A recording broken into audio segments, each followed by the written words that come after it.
So we're gonna take all this right here, so that way I can invest in some more paper towels because it looks like I'm out. Well, with that being said, these two stocks that I'm gonna talk about have been through a lot that I'll dive deeper into later on in this video. And at the end of this video, I will show you whether or not I actually personally own these two stocks. And if I do own these stocks, how many shares I hold. So make sure you watch all the way till the end because you'll actually get to see into my portfolio, what I currently hold and don't hold. So that sounds interesting. I'll see you guys on my computer so we can dive a little bit deeper into these two stocks. And I need to get more paper towels. So the very first stock I'm about to talk about is none other than SoFi, S-O-F-I, and this is making huge headways in the banking industry. Now, we should all know what JP Morgan is, Wells Fargo, Citizens Bank, Key Bank. These are very popular named brand banks that almost everyone uses today. Well, SoFi is actually taking many of those who use those banks and are being transferred over to SoFi. Now, you might be asking, like, why would you transfer from a well-known bank like JP Morgan or Keys Bank or any of the other banks that you use? Well, the thing about SoFi, they have 8.8 million users and it's still growing rapidly. Now, if I go ahead and look, right now, if I look at the stock price is at $9 and it is, you may see the percentage is up only 4.5%, right, year to date. But if you look from the lows of this stock, it was trading around $4 a share. And keep in mind, IPO'd around $20. Again, it dropped all the way down to $4. But yet, they stuck it out and they managed to still be profitable. They still managed to gain 8.8 million users. They got a bunch of students to transfer over their student loans into this for refinancing. And again, what are we going through right now? We're going through an election year. We're going through possible interest hikes or cuts. And again, that affects banking. That affects your interest rate, what you get or what you have to pay.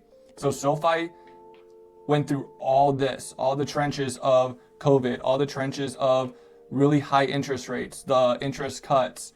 You had the financial pauses on student loans. It went through. And yet here it is where it is starting to make headway and become a profitable stock. So when I go ahead and I look at what SoFi offers, again, SoFi.com, you can open up personal loans, banking, so setting up a checking account, savings account. You get an insight on your credit score, mortgage loans, student loan refinancing. You get invest through SoFi. So if you want to open up a brokerage account, you have private loans for students. You can open up credit cards. You have insurance, help book travel. So they offer so many different things in just one system, in one bank. A lot of these other banks that have been around for ages don't offer nearly as half as what SoFi is offering. And they even have member benefits. What that means is you have benefits like SoFi Plus. You earn more and save more with premium memberships. You have rewards. You have a stadium where you get perks and explicit entries for the SoFi membership lounge. So they have different things you can sign up for and you can earn, right?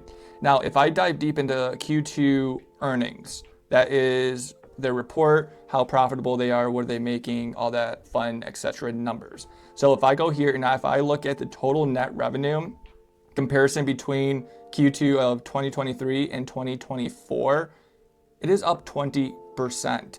If I look at the adjusted net revenue, up 22%. The book value per common share is up 15%. That's not all. SoFi has a lot of highlights that has happened in the past year. SoFi Invest recorded a 58% year-over-year increase in assets under management in the second quarter, driven largely by net flows, alternative assets, and mutual funds, which the company fully rolled out this year.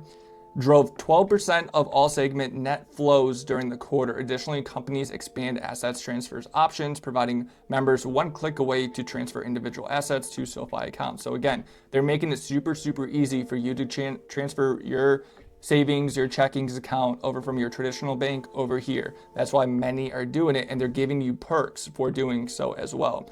They now recently offer a credit card to help improve acquisition capabilities that introduced a 10% cash back boost for SoFi Plus members and has shown a positive result while credit performance improved meaningful for those who actually open up a credit line through SoFi. They also offer lending. So small, medium businesses can now apply to get approved for loans of lending partners through SoFi, and the company also introduced a capability to close home equity products instead of brokering them out, dramatically increasing potential revenue per loan. And that's not all.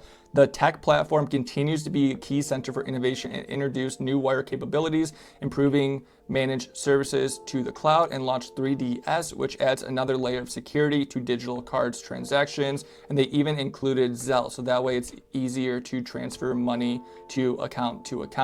And they build its brand as a company pursues a vision to become the top 10 financial institutions, increasing unaided branded awareness by 40% year over year. And again, if we look at those top 10s, those top 10 banks, some I already mentioned. JP Morgan is number 1. Bank of America, number 2. Number 3, Wells Fargo. Citibank is number 4. US Bank, number 5. PNC, 6. Goldman Sachs, 7. Truciate is number 8. Capital One, number 9. And number 10 is TD Bank. So those are the top 10 banks in the world, in America. And yet SoFi is on the move to take every single one of those banks down and become number 1, right? And to furthermore go deeper into this, right? When I look at members, Q2 in 2023, they had about 6 in thousands. So it says 6.24. All the way up until now, it is 8.77. So their members are increasing quarter over quarter. Their products that they're introducing is increasing quarter over quarter.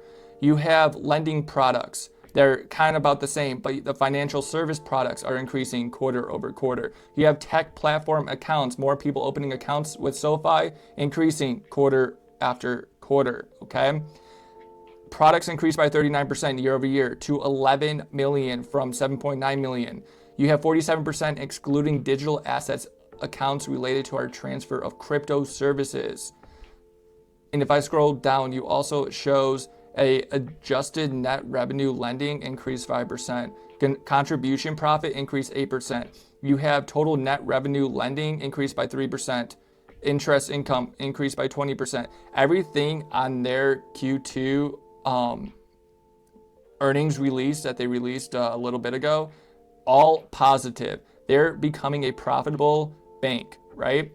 And they do not have to pay no bills or utilities because they don't have no brick and mortar storefront. Everything is right here online on their website. And if you have questions, guess what? They have 24 service. Whereas if you go to a brick and mortar store, guess what? They're only open from like 8 to 5 and they're closed on Sundays most of the time. If you have an issue on Sunday, guess what? You have to wait till Monday.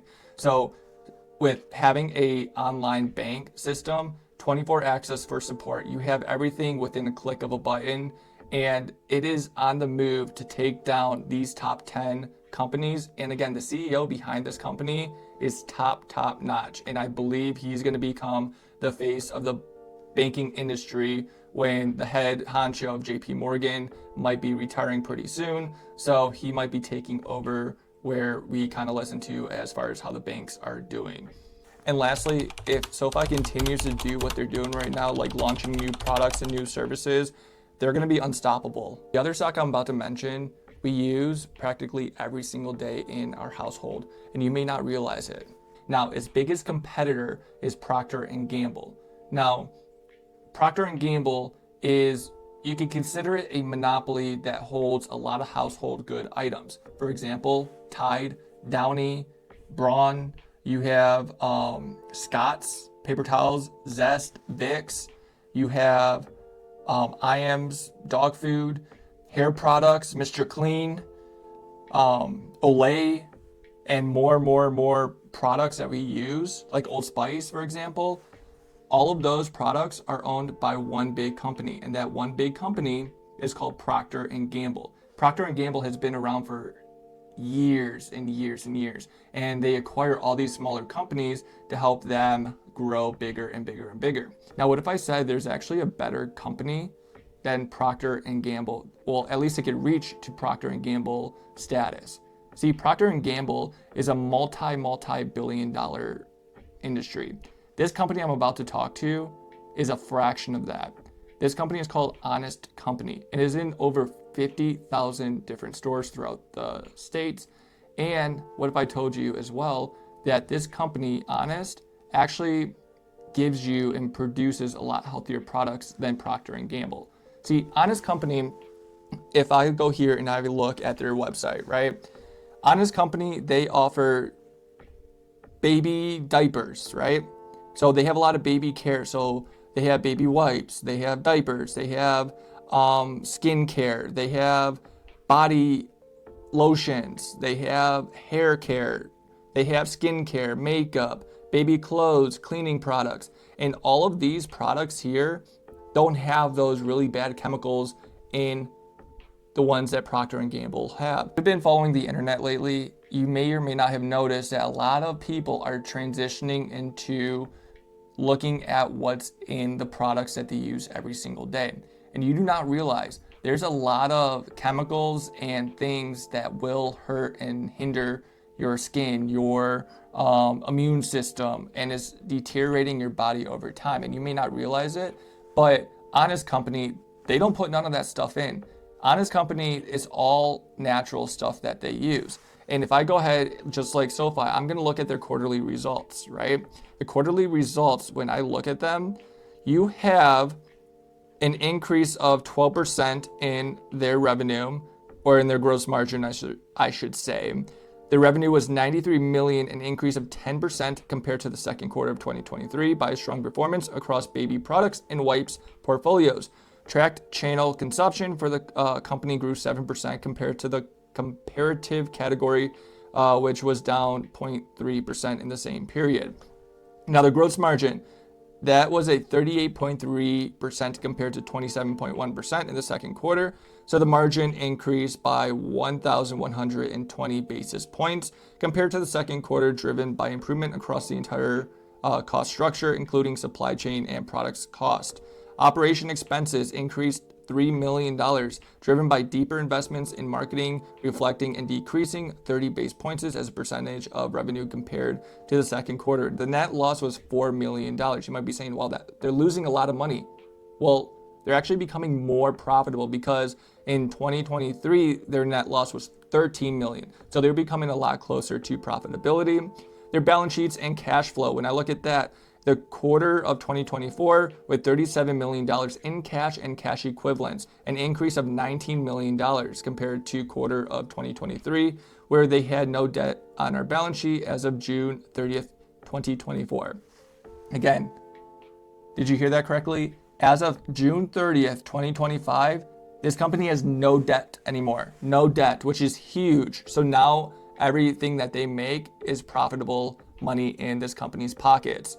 For the full year outlook, it has 15 million to 18 million range as far as what they're predicting for this coming up year or the end of this year. Now, a good place to see these products of Honest is Target. If you walk in Target and you go in that baby section, all you're gonna see is Honest diapers, Honest clothing for babies. If you go down the makeup aisle, you'll see some Honest skincare, Honest makeup. And guess what? With them getting into makeup and skincare, that margin of profit in that type of products is high.